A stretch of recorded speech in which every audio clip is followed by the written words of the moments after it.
Gordon was cross. Why should Henry have a new shape, he grumbled. A shape good enough for me is good enough for him. He goes gallivanting off to Crewe, leaving us to do his work, and comes back saying how happy he feels. It's disgraceful. And there's another thing. Henry whistles too much. No respectable engine ever whistles loudly at stations. It isn't wrong, but we just don't do it. Poor Henry didn't feel happy anymore. Never mind, whispered Percy. I'm glad you're home again. I like your whistling.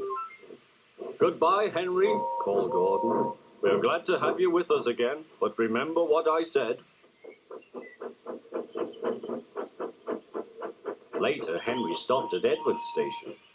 Hello, Henry, said Edward. You look splendid. I was pleased to hear your happy whistle yesterday.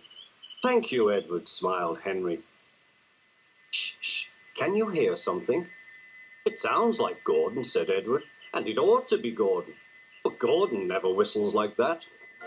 It was Gordon. He came rushing down the hill at a tremendous rate. He didn't look at Henry, and he didn't look at Edward. He screamed straight through the station and disappeared. Well, said Edward. It isn't wrong, chuckled Henry, but we just don't do it. And he told Edward what Gordon had said.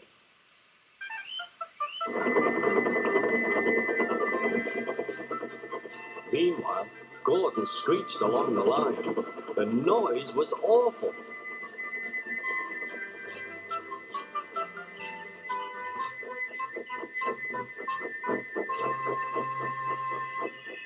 At the station, everyone held their ears. The Fat Controller held his ears too. Take him away, he bellowed, and stop that noise!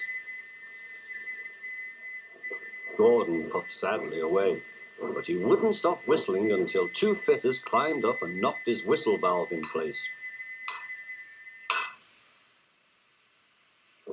That night, Gordon slunk into the shed. He was glad it was empty. It isn't wrong, murmured Henry to no one in particular, but we just don't do it.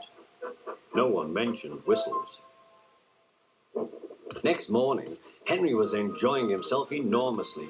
I feel so well, he sang. Trickety-trot, hummed his coaches. Then he saw some boys on a bridge. Peep, peep, hello, he whistled.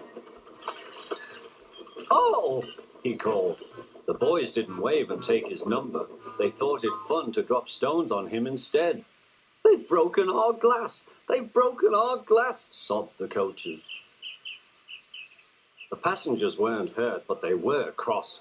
Call the police. No, said the driver. Leave it to Henry and me. What will you do, they asked. Can you keep a secret? Yes. Well then, said the driver. Henry is going to sneeze at those boys.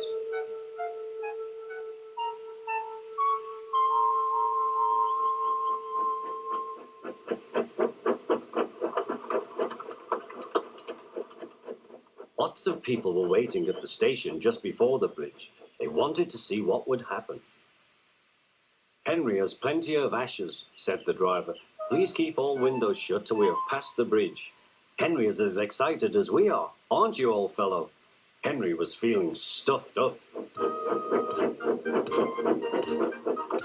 Soon they could see the boys, and they all had stones. Are you ready, Henry, said his driver.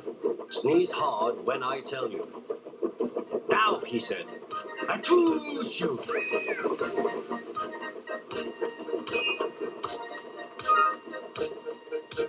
Well done, Henry, laughed his driver. Henry went home very pleased with himself. He had taught Gordon and silly boys a lesson with a whistle and a sneeze.